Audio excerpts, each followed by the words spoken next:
Yeah, it's random. So this whole I am not starfire debacle broke the internet. Let's give it a buck 50. And a bunch of people are covering I am not starfire, journalism sites, I guess. And I thought, you know what? I'm a wannabe content creator, so I might as well give you my unbiased opinion. Now, going in, I thought that the art style looked very nice, but after looking at it for some time, I can see why people complain about it. It looks like someone drew fanfic, and somehow it got drafted. I don't know what the hell's going on here. And I'm supposed to root for Mandy, I guess, but I'm like 15 pages in. No, 14. And she already seems like a jerk. I mean, her principal was like, hey, you should consider college, and she was being a real bitch about it. So, yeah, this is gonna be a review slash my thoughts on this. It's not looking good. If you actually want to read something, check out The Witch and the Beast. Really good manga. I only read the first volume, but it's really good. So, also, I didn't buy this. I found it online.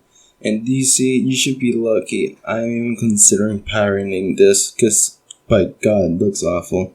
I feel bad for the tree that died over nothing, because this looks awful. You got laughed out on Twitter. Not even Twitter can save you from this. So, yeah.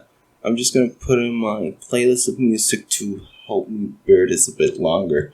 And hopefully get killed or something. Yo, I'm back. I finished reading the first part of the comic book, and it's bad. Everything that could go wrong went wrong. Like, first off, it's not way too preachy, I guess, but at the same time, it's cringy.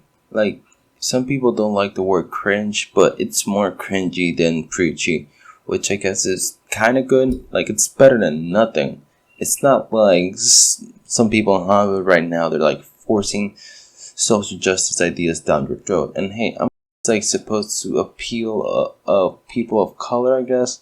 And me being black, I kind of don't identify with this.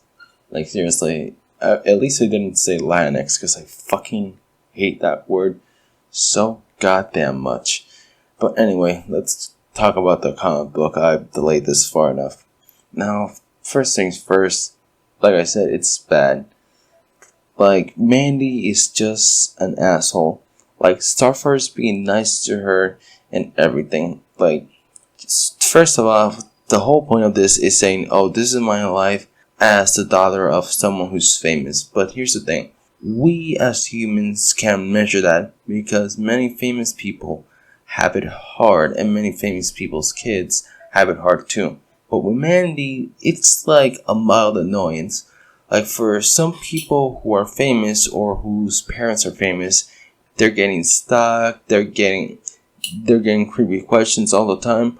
But with Mandy, it's kind of like a mild annoyance. Like, sure, people say, oh, why don't you have powers? And people like bombard her with questions. But it's more like a minor annoyance than an actual problem. Like, I don't know if you understand what I'm saying.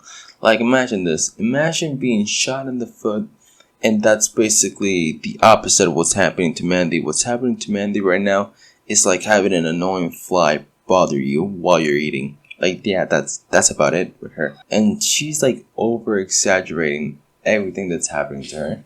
Yeah.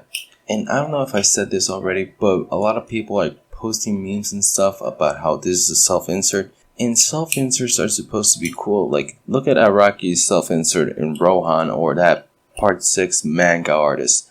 Like, at least Rohan's pretty cool and pretty badass. Like, Heaven's Door is awesome. And that Part 6 manga artist, yeah, he was there for comic relief. But with this, it's like, why did you do it? Like, seriously, she's not badass, she's not cool, she doesn't even have any powers.